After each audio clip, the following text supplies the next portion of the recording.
नमस्कार मित्रांनो, तू ही रे माझा मितवा मालिकेच्या आजच्या जबरदस्त अशा भागामध्ये आता सुरुवातीला नंदिनीची एंट्री मालिकेमध्ये झालेली आहे. ईश्वरी नंदिनीला समोर बघून खूप खुश होते. नंदिनी तिला हाय अशी हातच करते. नंतर ईश्वरी तिला म्हणते की ये ना नंदिनी ये, असं म्हणून ती तिला आता बोलावते. तेव्हा ईश्वरी म्हणते की नंदिनी, अगं किती मोठं सरप्राईज दिलंस तू. खरंच तुला बघून खूप आनंद झाला मला. अचानक तू इथे. तेव्हा ती म्हणते की हो अगं, त्याचं काय झालं ना की मला कोणीतरी सांगितलं की तू आणि अर्णव दोघांनीही फूड अँड फॅशन स्पर्धेमध्ये भाग घेतलेला आहे. त्यामुळे खरं तर तुमच्या दोघांचं अभिनंदन करण्यासाठी मी आले होते. खरंच तुमच्या दोघांचं खूप खूप कौतुक. मला माहिती आहे तुम्ही दोघंजणही खूप प्रयत्न करताय सगळं यशस्वी करण्यासाठी. मध्येच तुमच्या आयुष्यात काही ना काहीतरी प्रॉब्लेम येत आहेत, काहीतरी मध्येच बिघडतं आहे. पण मला नक्की विश्वास आहे की तुम्ही दोघंही सगळं नक्की मिळून कराल. कारण तुम्ही सगळ्या गोष्टी एकत्र असलात की जिंकता. आणि आत्ताही तुमचं तसंच होणार आहे. तुम्ही दोघंही खरंच जिंकणार आहात. ईश्वरी तिच्याकडे बघते आणि खुश होते. तेव्हा मग नंदिनी तिला म्हणते की मला माहिती आहे सध्या तुझ्या डोक्यात काही टेन्शन सुरू आहेत ना, आणि अर्णवच्या पण एक गोष्ट मला नक्की माहिती आहे की तू अर्णवच्या बाजूने अगदी खंबीरपणे उभी राहशील. आणि हे घे, त्याच्यासाठीच मी स्पेशल आले आहे, ते तुझ्या हातात घे. हे घे, वाण आहे वटसावित्रीचं. आता असं म्हटल्यावर ईश्वरी खूप खुश होते आणि तिला थँक्यू असं म्हणते. नंदिनी म्हणते की अगं, हे वाण मी तुला स्पेशली आणलं आहे कारण मला माहिती आहे की तू अगदी अर्णवच्या पाठी खंबीरपणे उभी आहेस. आणि तसंही तुझी स्पर्धेत उतरली आहेस ना, त्या स्पर्धेचे तुम्ही दोघंही मास्टर आहात. आणि तसंही तुझ्या हातची जिलेबी ही तर काही लाजवाबच असते. आणि म्हणूनच मी म्हणते की तुम्ही दोघंही जिंकाल. आणि म्हणूनच तुझ्याबरोबर मी हे वाण देते, जेणेकरून तू हे वटसावित्रीचं वाण घेशील, छान मनापासून पूजा करशील आणि अर्णवच्या पाठीशी अगदी खंबीरपणे उभी राहशील. तेव्हा मग लगेचच ती म्हणते की थँक्यू नंदिनी, तुझ्या येण्यामुळे खरंच मला खूप मोठा हौसला मिळाला आहे गं. तेव्हा ती म्हणते की हो नक्कीच, तुम्ही दोघांनी जिंकायचं आहे, त्यासाठी मी तुला शुभेच्छा देते. आणि मग मी इंदोरला खाल्ल्यात ना तुझ्या हातच्या जिलेब्या, त्यामुळे पुन्हा खायला येईन. त्यानंतर मग आता ईश्वरी तिला म्हणते की तू आणि जीवाने जो काही निर्णय घेतला आहे ना बाळाबद्दलचा, त्याबद्दल तुमचं खूप कौतुक. आता त्यांनाही नंदिनी थँक्यू बोलते आणि नंदिनी आता तिला निरोप घेऊन निघते. उशीर होतोय म्हणते. सगळेजण आता घरात बसलेले असतात. त्याच वेळेला इथे आता बाबा आणि बाकीचे सगळे येत असतात. बाबा अर्णवला म्हणतात की एक मिनिट, मला ना जरा चिंटू तुझ्याशी महत्त्वाचं बोलायचं आहे. तेवढ्यात ईश्वरी ही विचार करते की बाबांना नक्की काय बोलायचं असेल. वल्लरी पण मागेच उभी आहे. बाबा त्याच्या खांद्यावर हात ठेवतात आणि म्हणतात की चिंटू खूप महत्त्वाचं आहे. तेव्हा तो म्हणतो की मला स्पर्धेची तयारी करायची आहे, त्यामुळे प्लीज मला जरा त्याच्यावर कॉन्सन्ट्रेट करू दे. चल मामा. तेव्हा मग बाबा म्हणतात की नाही चिंटू, मला खरंच खूप महत्त्वाचं काहीतरी बोलायचं आहे. काही वर्षांपूर्वी काही घटना घडल्यात, त्याबद्दल तुला जरा मला सांगायचं होतं. तेवढ्यात मामी ही समोरून सगळं ऐकत असते. तेव्हा ईश्वरी म्हणते की अहो असं काय करताय, म्हणजे बाबांना काहीतरी महत्त्वाचं बोलायचं आहे. नेमकं काय बोलायचं आहे त्यांना ते तरी आपण ऐकून घेऊया. नक्की त्यांना काय बोलायचं आहे, काय सांगायचं आहे ते तरी कळू दे. असं म्हटल्यावर आता बाबा त्यांच्याकडे बघतच बसतात. आणि त्यानंतर मग आता वल्लरी आल्याबरोबर बाबा म्हणायला लागतात की नाही, काही फारसं महत्त्वाचं नव्हतं. मला हेच विचारायचं होतं की तुमची सगळ्यांची स्पर्धेची तयारी एकंदरीत कशी चालली आहे, बस एवढंच विचारायचं होतं, बाकी काही नाही. लगेच आता ईश्वरी त्यांच्याकडे बघायला लागते की बाबा काहीतरी झालं आणि बिथरलेत म्हणून ते शांत बसलेत. मग आकाश म्हणतो की हो, स्पर्धेची तयारी तर काका एकदम भारी चालली आहे. नंतर मग त्यांच्याकडे वल्लरी बघत असते. तेव्हा वल्लरीकडे बघून बाबा म्हणतात की अर्णव काही नाही, असंच आपलं होतं. चल मी पण जातो, मलाही माझी काही कामं आहेत, तुम्हालाही स्पर्धेची तयारी करायची असेल ना, आणि माझ्या शेजारतीची वेळ आली आहे, त्यामुळे मी निघतो. असं म्हणून आता बाबा निघत असतात. त्याच वेळेला आता वल्लरी ही बाबांकडे बघतच बसते. बाबा म्हणतात की तुम्हाला स्पर्धेसाठी खूप खूप तुम्हाला शुभेच्छा. तुम्ही सगळे काही व्यवस्थितपणे तयारी करा. बाबा जरा बिथरल्यासारखे होतात आणि तिथून निघून जातात. ईश्वरीला बाबांवरती डाऊट येतो. ती बघतच राहते. अर्णव त्याच्या कामाला, बाबा शेजारतीसाठी निघून जातात. वल्लरी तिथेच उभी असते. त्यावेळेला आता ईश्वरी विचार करते की नक्की काय झालं असेल, म्हणजे मला कळत नाही आहे. नेमकी वल्लरी मामी आली आणि बाबा बोलायचे का बरं थांबले असतील. नक्की काय झालं असेल, असं काहीतरी आहे का की जे बाबांना वल्लरी मामीसमोर बोलायचं नसेल. नक्कीच काहीतरी गडबड आहे. ईश्वरी आता वल्लरीकडे बघत असते. म्हणूनच तिला जरा डाऊट आलेला असतो. वल्लरीला मात्र आनंद होतो की ह्या माणसाला मी काहीही बोलू दिलं नाही. त्यानंतर आजी देवीजवळ साकडं घालत असते आणि म्हणते की देवी, अगं घरातल्या 4ही लोकांनी स्पर्धेत भाग घेतला आहे. या जोड्यांच्या स्पर्धेला किंवा प्रयत्नांना तू यश दे. या चौघांनाही जिंकता येऊ दे आणि या चौघांनी खूप मोठं शिवधनुष्य पेललं आहे. त्यांना त्याची ताकद दे, त्यांना जिंकता येऊ दे आणि तुझ्या पुढे मी हात जोडते. चौघांपैकी कोणीही जिंकू दे. खरंच खूप अभिनंदन वाटेल, आम्हाला खूप आनंद वाटेल आणि सगळं काही व्यवस्थित होऊ दे, असं म्हणून आता ईश्वरी आणि बाकीचे सगळे आईजवळ म्हणजेच देवी आईजवळ हात जोडत असतात आणि मनोकामे देवीकडे प्रार्थना करत असतात. तर दुसरीकडे सौदामिनी ही राकेशला भेटायला जाते. त्याच्यासाठी ती लाडू घेऊन गेलेली असते. आता राकेश मोतीचूरचा लाडू रिचवत असतो आणि म्हणतो की वा वा वा सौदामिनी मॅडम, काय सांगू तुम्हाला, अगदी टेस्टी झालेत लाडू, अगदी कमाल. मला हे लाडू इतके आवडतात ना, खरंच खूप छान, खूप सुंदर झाले ते लाडू. इतकं खाऊन तृप्त झाल्यासारखं वाटलं मला. तेव्हा मग ती म्हणते की काय काय चाललं आहे तुझं, इकडे माझं काय चालू आहे आणि तू काय लाडू खात बसला आहेस. तेव्हा मग तो म्हणतो की नाही, त्याचं काय ना मॅडम, की हे लाडू ना इतके अप्रतिम झालेत ना की मला बाकीचं सगळं विसरायला झालं आहे. आणि हो, खरंच उत्तम केलेत बरं का तुम्ही हे लाडू. सॉरी, तुम्ही हे लाडू काही बनवले नसतीलच. तुमच्या मेडला सांगा की फार उत्तम झाले होते लाडू, म्हणजे मला आवडले तसं सांगा. तेव्हा मग ती चिडते आणि म्हणते की तुझं हे लाडूचं प्रकरण चाललं आहे ना, त्यामुळे मला खरंच खूप चिड येते. मला माझं काय चालू आहे आणि तुझं काय चालू आहे. तेव्हा तो म्हणतो की मॅडम, मग आता काय करणार, लाडू खाण्याशिवाय तुमचा जो काही प्लॅन होता तो अयशस्वी ठरला. काय करणार आता त्याला तरी आपण. तुम्ही जे काही ठरवलं होतं ते तुमच्या उलटच पडल्यासारखं झालं आहे. मग करायचं तरी काय. त्यावेळेला तुम्हाला असं वाटत असेल की तुम्ही खरंच फार मोठे प्लॅनिंग करत आहात, पण नाही. बघितलं, अर्णव आणि ईश्वरी एवढे हुशार आहेत ना की तुम्हालाही कळणार नाही. तुम्हाला असं वाटत होतं की ते दोघंजणही चिल्लर आहेत, त्यांना हरवणं सोपं जाईल, त्यांना या स्पर्धेतून बाहेर काढणं अगदी सोपं जाईल, पण नाही, असं अजिबात होणार नाही. ते दोघंजणही इतके चालाक आहेत ना, ते तुम्हालाही कधी कळणार नाही. ते कधी तुम्हालाच पूर्णपणे संपवून जातील हेही तुम्हाला कळणार नाही. त्याचबरोबर मग आता वल्लरी म्हणजेच सौदामिनी त्याच्याकडे बघते आणि त्याच्याकडे रागाने बघत म्हणत असते की अच्छा, म्हणजे तू मला हलक्यात घेतोयस तर. तेव्हा तो म्हणतो की नाही हो, मी तुम्हाला नाही, तुम्ही त्या दोघांनाही हलक्यात घेतलं. तुम्हाला वाटत होतं की तो अर्णव सहजरित्या स्पर्धेतून बाहेर पडेल, त्यांची बदनामी करेल. अहो, सात्विक फॅशनची बदनामी करून कोणीतरी त्यांना कॉम्पिटिशनमधून बाहेर पडत आहे, हे सगळं न कळण्या इतपत ते काही दुधखुळे नाही आहेत. त्यांना सगळं काही समजतं. दोघांकडे खूप जास्त अक्कल आहे. समजलं. मी 3 वर्ष घरात होतो त्या घरचा जावई म्हणून. 3 वर्ष इतका चांगला वागत होतो, परंतु त्या दोघांनी त्यांच्या चलाक बुद्धीने मला पकडलंच. आणि तुम्हाला असं वाटत असेल की ती अर्णवची बायको ईश्वरी ती पण साधी सोपी असेल, तर नाही, अजिबात तसं नाही आहे. ते दोघंजणही खूप चलाक आहेत. त्यांना सगळ्या गोष्टी अगदी व्यवस्थितपणे जमतात आणि तुम्ही मात्र अगदी भारी काम केलं, भारी. खरंच तुम्हाला अवॉर्ड देण्यासारखंच आहे, खूप भारी काम केलं. तेव्हा आता ती त्याच्यावरती चिडत असते. नंतर मग आता सगळेजण स्पर्धेसाठी निघणार असतात. त्याच वेळेला आजी म्हणते की चिंटू, हा घे प्रसाद. तेव्हा तो म्हणतो की आजी काय हे सगळं. तेव्हा ईश्वरी म्हणते की सर प्रसाद घ्या, आपल्याला व्यवस्थित वाटण्यासाठी, जिंकण्यासाठीच आजीने हे सगळं केलेलं आहे, त्यामुळे हा प्रसाद घ्या.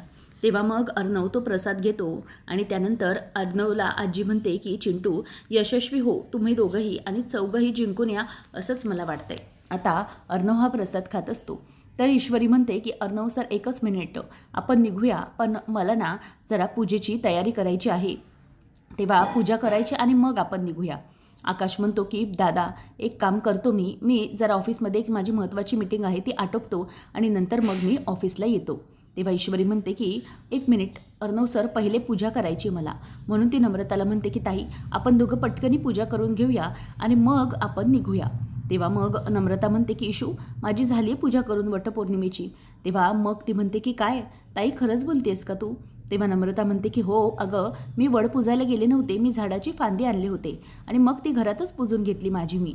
मग आकाश म्हणतो की बरं ठीक आहे, तुझी जर पूजा झाली असेल तर नम्रता तू चल माझ्याबरोबर ऑफिसला, मग तिथून आपण लगेच निघूया. तेव्हा नम्रता म्हणते की ठीक आहे चालेल, आपण निघूया.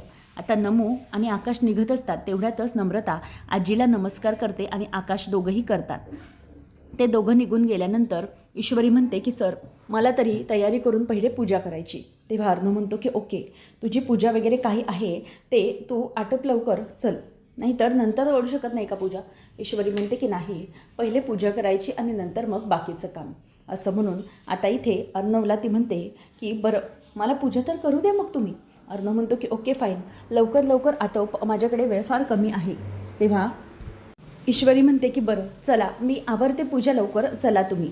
तेव्हा मग ते दोघंजणी आता पूजा आवरण्यासाठी म्हणून निघालेले असतात. तेवढ्यातच मग ईश्वरी म्हणते की थांबा आपण आजीला नमस्कार करूया. तेव्हा दोघंही नमस्कार करतात. अर्णव घाईघाईत निघून जातो, पण ईश्वरी मात्र दुसऱ्यांना चुकत नाही. बाकीच्या मोठ्या माणसांना ती मामांना नमस्कार करते. मामा आयुष्यमान भव, यशस्वी हो असा आशीर्वाद देतात. त्याचबरोबर ती बाबांनाही नमस्कार करते, तेही तिला अगदी यशस्वी हो असा आशीर्वाद देतात. नंतर मग सौदामिनी इथे राकेशबरोबरच बोलत असते. राकेशला ती म्हणते की मला सांग, जर तू ही इतका हुशार आहेस असं दाखवतोयस ना की तू त्या ईश्वरी अर्णवला अगदी व्यवस्थितपणे ओळखतोस, मग मला सांग की तू इथे जेलमध्ये का खितपत पडला असशील? नेमकं काय कारण असेल? जर तू इतकाच हुशार होतास ना, मग त्या दोघांना का हरवू शकला नाहीस तू सांग. तेव्हा तो म्हणतो की हो बरोबर आहे, म्हणजे लाडू खातो आणि सांगतो. आता तो तोंडातला लाडू अगदी चावतो पटापट आणि मग पुढे म्हणतो की तुम्हाला सांगू का सौदामिनी मॅडम, कसं आहे ना, ते ईश्वरी आणि अर्णव ह्यांना तुम्ही हलक्यात घेत होतात. मग मला सांगा की ते दोघंही स्पर्धेत आता पुन्हा भाग घेता येतं, त्यांना पुन्हा स्पर्धेत घेतलं आहे बरोबर ना, मग त्यांना थांबवण्यासाठी तुम्ही काय करणार आहात? तेव्हा मग ती म्हणते की बरं तू हुशार आहेस ना, मग मला सांग ना एखादा प्लॅन. तेव्हा आता तो तिच्या गळ्याकडे जातो आणि तिच्या गळ्यापाशी हात घेतो, म्हणजे मी त्या दोघांचा जीव घेईन असं खुणावतो. तेव्हा मग ती म्हणते की काय डोक्यावर वगैरे पडला आहेस का तू? परिणाम झाला आहे का डोक्यावर तुझ्या? अरे एखाद्याचा जीव वगैरे घेणं इतकं सोपं आहे का? तेव्हा मग तो म्हणतो की तेच तर आहे ना तुमच्यात आणि माझ्यात फरक. तेव्हा ती म्हणते की हो मी तुला तेच बोलत आहे की त्यांना स्पर्धेतून म्हणजे त्यांचा जीव घेण्या इतपत ह्या गोष्टी तर होऊ शकत नाहीत. ते इतकं सोपं नाही आहे जे तितकं तुला वाटतं. तेव्हा तो म्हणतो की मग तुम्ही आता मग स्पर्धेमध्ये निघालेत ते थांबवण्यासाठी काय करताय ते मला सांगा. तेव्हा वल्लरी म्हणजे सौदामिनी म्हणते की हो मी ते काही करणारच आहे, माझा अगोदरच प्लॅन रेडी झालेला आहे. त्या दोघांना स्पर्धेत जायच्या अगोदर माझे सगळे प्लॅन रेडी आहेत. तेव्हा तो म्हणतो की ठीक आहे तुम्ही प्लॅन ते रेडी केले, परंतु ते प्लॅन अस्तित्वात येऊ दे म्हणजे झालं. नाहीतर व्हायचं काय की तुम्ही करायचे प्लॅनिंग, परंतु तुमचं सगळं प्लॅनिंग टायफूस होऊन जायचं, तुमचं प्लॅनिंगला काही अर्थच नसायचा. असं कधी व्हायला नको. लक्षात ठेवा ते दोघंजणही ना इतके हुशार आहेत, चलाक आहेत, आपल्या पुढचे आहेत, त्यामुळे आपल्याला त्याबद्दल काहीतरी विचार नक्कीच केला पाहिजे आणि तुम्ही हे जे काही म्हणताय ना ते नक्कीच करा. तेव्हा मग लगेचच तो म्हणतो की मला तेवढे ते मोतीचूरचे लाडू देता का? म्हणजे कसं आहे ना खूप आवडले तो लाडू मला ते, आणि तुम्हाला फायद्याचा सल्ला दिला कारण तुम्ही मला इतके महत्त्वाचे लाडू आणून दिलेत ना म्हणून. तेव्हा मग ती त्याच्याकडे रागाने बघत असते आणि तो म्हणतो की ठीक आहे या तुम्ही, लाडू दिल्याबद्दल थँक्यू. तेव्हा ती म्हणते की मला त्यांना इतकं सोपं मरण द्यायचं नाही आहे, मला त्याला रस्त्यावर भीक मागताना बघायचं आहे, म्हणूनच मी त्याचा जीव घेणार नाही आहे. तेव्हा मग तो लाडू घेतो आणि म्हणतो की खरंच खूप अनेक विचार आहेत तुमचे. तेव्हा ती चिडते आणि म्हणते की खरंच डिस्गस्टिंग, आणि ती रागाने तिथून निघून जाते. तो लाडू मात्र घेतो. बाबा आता आपल्या देवी आईजवळ जाऊन बोलत असतात. तिला म्हणतात की देवी मला खरंच कळत नाही आहे, असं एखादी व्यक्ती घरात का असू शकते जी घरातल्यांच्या वाईटावर टपलेली असू शकते? नेमकं याच्यामध्ये काय कारण आहे तेच मला समजत नाही आहे. देवी आई हे जे काही चालू आहे घरात त्याबद्दल मी काय विचार करू ना मलाही समजत नाही आहे. म्हणजे ही जी वल्लरी आहे ती हा सगळा विचार का करते, कशासाठी हे सगळं असं वागते, त्या सगळ्या गोष्टी मला अगदी व्यवस्थितपणे समजल्या पाहिजेत. देवी आईला मी एकच विनंती करतो की जे काही चालू आहे माझ्या आयुष्यात त्या सगळ्या गोष्टींना कुठेतरी पूर्णविराम मिळाला पाहिजे. त्या वल्लरीच्या विरोधात मला गोष्टी शोधायच्यात आणि आजच्या आजच मला ते पुरावे शोधायचेत. त्यामुळे मला बळ दे देवी आई, मला काहीतरी योग्य मार्ग दाखव जेणेकरून मी त्या वल्लरीच्या विरोधातले पुरावे शोधेन आणि त्याशिवाय मला काहीही करता येणार नाही. आता बाबांनी मनावर घेतलं आहे की काहीही करून वल्लरीचं सत्य शोधून काढायचं म्हणजे काढायचंच. नंतर अर्णव आता वाट बघत असतो की मिस इंदौर चल लवकर उशीर होतोय. तेव्हा ईश्वरी येते की आले आता समोरून ईश्वरी छानपैकी सुंदर अशी नऊवारी नेसून अगदी मराठमोळा शृंगार करून अर्णवसमोर उभी राहते आणि तिच्या हातात जे वटपौर्णिमेचं ताट असतं. आता ईश्वरी त्याच्याकडे बघते आणि त्याला म्हणते की अर्णव सर मला सांगा आता काय करायचं. तेव्हा अर्णव म्हणतो की चल तेव्हा मग ईश्वरीचं लक्ष त्याच्याकडेच असतं आणि अर्णवचं तर त्याच्याहून लक्ष तिच्याकडे असतं, कारण की ती त्याच्याकडे बघत असते आणि म्हणते की चला ना सर. पण अर्णवचं मात्र तिच्या बोलण्याकडे अजिबात लक्ष नसतं. अर्णव तिला म्हणतो की मिस इंदोर चल आपण निघूया ना. तेव्हा ईश्वरी म्हणते की नाही, आपण निघायचं आहे पण आपल्याला पोचण्यासाठी वेळ आहे, त्यामुळे अगोदर वाटेत कुठेतरी वडाचं झाड भेटेल ना, तर आपण त्या वडाच्या झाडाकडे पहिले जाऊन पूजा करायची आणि त्यानंतरच मग पुढे जायचं आहे आपल्या कामासाठी, स्पर्धेसाठी. तेव्हा तो म्हणतो की मिस इंदोर व्हॉट, तू पहिले पूजा करणार आहेस रस्त्यात, काय बोलतेस तू, आपल्याला उशीर होईल. ईश्वरी म्हणते की नाही, अजिबात उशीर वगैरे काही होणार नाही आहे, तुम्हीच चला. हो म्हणा, हो म्हणा, चला लवकर. आणि नाहीतर मग बघा, पहिले पूजा फिर काम दूजा, चला लवकर बसा. तेव्हा तो म्हणतो की मिस इंदोर तिकडे कॉम्पिटिशन आहे आणि आपल्याला वेळेत पोचलं पाहिजे ना. ईश्वरी म्हणते की हो पोचू, आपण वेळेत पोचू, तुमचं काय मध्येच चालू आहे. तेव्हा ईश्वरी म्हणते की मला ते काही फांदी वगैरे आणून पूजा करायची नाही आहे, मला प्रॉपर वडाची पूजा करायची आहे, त्यामुळे तुम्ही चला लवकर, सांगितलं ना चला म्हणून. असं म्हणून आता ईश्वरी आणि अर्णव दोघंजणही गाडीत बसतात आणि निघालेले असतात.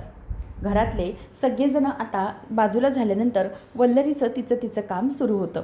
आता वल्लरीने ठरवलेलं असतं की दागिन्यांचा काहीतरी बंदोबस्त करायचा, त्यामुळे वल्लरी आता पुन्हा एकदा आजीच्या रूममध्ये येते आणि रूममध्ये येऊन ती काहीतरी करत असते.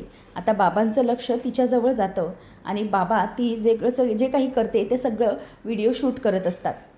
वल्लरी ही दागिने काढते आणि त्यानंतर मग ज्या दागिन्यांच्या जुन्या काही रिकाम्या पोटल्या असतात त्या बाहेर काढते आणि त्यामधून तिच्याकडे असलेले जुने दागिने, म्हणजेच जे बनवून आणलेले बनावटी नकली दागिने ती त्याच्यामध्ये ठेवते आणि म्हणते की चला आता माझं काम एक नंबर झालं, म्हणजे मी जे काही ठरवलेलं ते झालं. खरंच या कारागिराने इतके उत्तम व्यवस्थित दागिने बनवलेत ना की असं वाटणारही नाही हे खोटे दागिने आहेत म्हणून. चला आता माझं जे काही काम होतं ते काम झालं, सगळे दागिने अगदी परफेक्ट बनवून दिलेत, खरंच एकदम भारी. असं म्हणून आता ती ते सगळे दागिने जागेवरती ठेवत असते आणि बाबांनी सगळा काही व्हिडिओ तिचा बनवलेला असतो. ती जे काही बोलते सगळं त्याच्यामध्ये रेकॉर्ड झालेलं आहे आणि बाबांना हे सगळं पाहून खूप धक्का बसला आहे. वल्लरी कपाटामध्ये सगळं पुन्हा भरून ठेवते. बाबांनी सगळ्याचा व्हिडिओ बनवला आहे आणि वल्लरी जसं कपाट बंद करते ना तसंच पटकन बाबा त्यांचा मोबाईल बाजूला घेतात आणि बाजूला जाऊन उभे राहतात. वल्लरी आता कोणी आहे की नाही हे पटापट बघते आणि बाजूला जाऊन उभी राहते. आता ती तिथून बाजूला जाऊन उभी राहिल्यानंतर बाबांना ती खाली ती पडलेली चिठ्ठी भेटते. बाबा म्हणतात की बघूया हा आहे का पुरावा. म्हणूनच बाबा ते कागद बघायला जातात. त्यावेळेला ज्या ज्वेलर्सकडून नकली दागिने बनवून घेतलेले असतात त्या दागिन्यांची ती रिसिप्ट असते. बाबा म्हणतात की आत्ता चोर पकडला जाणार, आत्ता प्रॉपर माझ्याजवळ वल्लरीच्या विरोधातला पुरावा मिळाला आहे, त्यामुळे वल्लरी आता काही झालं तरीही तुला कोणीही या सगळ्यापासून वाचवू शकणार नाही. असं म्हणून आता बाबा हे खरंच खूप खुश झालेले असतात. नंतर अर्णव आता येतो, त्याच वेळेला त्याला गाडी थांबवावी लागते. इन्स्पेक्टर साहेब म्हणतात की 1 मिनिट गाडी थांबवा. तेव्हा मग आता अर्णव म्हणतो की काय झालं आहे साहेब, ही गाडी का थांबवायला लावली तुम्ही. तेव्हा इन्स्पेक्टर म्हणतात की तुम्ही पुढे जाऊ शकत नाही, समोर नाकाबंदी केलेली आहे. तेव्हा मग अर्णव म्हणतात की आम्हाला खरंच खूप महत्त्वाच्या वेळेसाठी जायचं आहे. ईश्वरी पण म्हणते की प्लीज सर सोडा ना, म्हणजे आम्हाला खरंच खूप महत्त्वाचे काम आहे. तेव्हा मग लगेचच ते सर म्हणायला लागतात की नाही तुम्ही जाऊ शकत नाही म्हणजे नाही. नंतर मग अर्णव म्हणतो की प्लीज आमची एकच गाडी आहे, ती गाडी जाऊ दिलात तर बरं होईल, बाकी कुठल्या गाड्या नाही आहेत. तेव्हा इन्स्पेक्टर म्हणतात की सगळ्यांसाठी रूल सारखा आहे, त्यामुळे तुमच्यासाठी आम्ही वेगळा रूल करू शकत नाही, तुम्हाला हवं तर तुम्ही मागच्या बाजूने दुसऱ्या कुठल्याही रस्त्याने जा. तेव्हा अर्णव म्हणतो की बरं ठीक आहे. तर आता अर्णव गाडी वळवतो आणि दुसऱ्या ठिकाणावरून तो गाडी काढतो. तेव्हा आता इथे लगेच इन्स्पेक्टर फोन लावतो की मॅडम तुमचं काम झालेलं आहे. तेव्हा ती म्हणते की उत्तम, खरंच चांगलं काम केलात तुम्ही, आता या तुमचे पैसे रेडी आहेत, पैसे घेऊन जा. इन्स्पेक्टरने अर्णवला हकलवलेलं असतं. खरं तर हा इन्स्पेक्टर असतो तो सौदामिनीच्याच ओळखीचा आणि हे सगळं त्याच्यामुळेच झालेलं असतं. त्यानंतर आपल्याला पाहायला मिळतं की इकडे बाबा हे वल्लरीच्या खोलीमध्ये आलेले असतात. तिच्या खोलीत काही पुरावा मिळतोय का हे बघण्यासाठी ते अलगद खोलीत शिरतात. वल्लरी खोलीत नसते हे त्यांना माहीत असतं आणि त्याचमुळे ते तिथे आता खोलीमध्ये शिरत असतात. आता फाईल वगैरे सगळं काही पडताळत असतात, म्हणजे वल्लरीच्या विरोधात काहीही पुरावा सापडतोय का सगळं चेकिंग चालू असतं. पहिले सगळे फाईल वगैरे बघतात, नंतर त्याच्या साड्यांच्या मागे वगैरे काही आहे का, तर लॉकर असतो आणि त्या लॉकरची चावीही ते शोधायला लागतात. तर ईश्वरी आता म्हणते की सर आता आपण कुठल्या रस्त्याने जायचं आहे, कुठून आलो आहे आपण.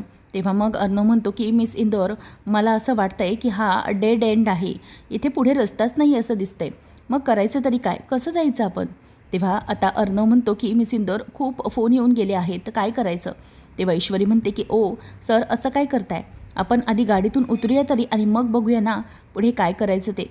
तेव्हा आता ते दोघंजणही गाडीमधून उतरतात. ईश्वरी म्हणते की सर हा तर रस्ता आहे, म्हणजे हा बंद रस्ता आहे, बाकी काय करणार आपण, कुठून जाणार. तेव्हा तो म्हणतो की मिस इंदोर बघ. तेव्हा ईश्वरी म्हणते की वा जंगल आहे म्हणजे आहे ना, जंगलात कुठेतरी वडाचं झाड नक्की असेल, आपण एक काम करूया, मी वडाचं झाड शोधते आणि मग माझी पूजा आहे ना वटपौर्णिमेची ती मी करून घेते. तो म्हणतो की व्हॉट मिस इंदोर, इतका प्रॉब्लेम झाला आहे तरीही तुला वडाची पूजाच आठवते आहे का. तेव्हा ईश्वरी म्हणते की हो अर्णव सर आठवणारच, मला पूजा करायची आहे म्हणजे करायची आहेच, मी तुम्हाला सांगितलं होतं की जायच्या अगोदर माझी पूजा मला करायची आहे. तेव्हा मग अर्णव म्हणतो की मिस इंदोर सगळ्यांचे कॉल येऊन गेलेत. तो म्हणतो की हो. ती म्हणते की आपल्याकडे ना अजून बराच वेळ आहे, त्याच्यामुळे तुम्ही काळजी करू नका आणि घाई करू नका, मला माहिती आपल्याकडे वेळ आहे, त्याच्यासाठी आताही पहिले लवकर पूजा करून घेऊया, नंतर मग बागीचं बघता येईल. तेव्हा अर्णव म्हणतो की आता मग काय करायचं आहे. तेव्हा ईश्वरी सांगते की एक काम करावं लागेल, आता तुम्ही एक काम करा, माझ्याकडे मला पूजा करायची आहे ना, मग तुम्ही वडाचं झाड शोधा, मी 5 फळं शोधते. तेव्हा तो म्हणतो की व्हॉट मिस इंदोर, आता या जंगलात तू हे सगळं कसं शोधणार आहेस, म्हणजे कसं शोधू मी वडाचं झाड. तेव्हा ती म्हणते की बरं ठीक आहे, मग तुम्ही एक काम करा, तुम्ही झाड शोधा, तुम्ही फळं शोधा 5, मी शोधते झाड. तेव्हा मग अर्णव म्हणतो की मिस इंदोर हे काय चाललं आहे का तुझं, वेट, अगं इकडे जंगल आहे एकदम. तेव्हा मग अर्णवला ईश्वरी काहीच जुमानत नाही आणि पुढे निघून जाते. अर्णव म्हणतो की मिस इंदोर थांब आता, आणि तो जॅकेट वगैरे काढून पुढे येतो. तर आता इथे पुढच्या भागामध्ये आपण पाहणार आहोत की अर्णव आणि ईश्वरी हे दोघंजणही जंगलात उभे असतात. ईश्वरीला वडाचं झाड कुठेच मिळत नाही, मग ती त्याला पानांवर उभं करते आणि त्याला म्हणते की इथेच उभे राहा शांत, समजलं ना, आता जास्त काहीही बोलू नका, आपल्याला घाई आहे की नाही. मग आता ईश्वरी ही अर्णवला तिथेच उभं करते आणि त्याच्या हातालाच एक दोरी बांधते आणि ती दोरी तिथेच हाताला बांधून ती आता वडाच्या झाडाच्या प्रदक्षिणा करत असते आणि त्या झाडाला ती आता समोरून दोरीने म्हणजे प्रदक्षिणा मारत असते आणि गुंडाळत असते.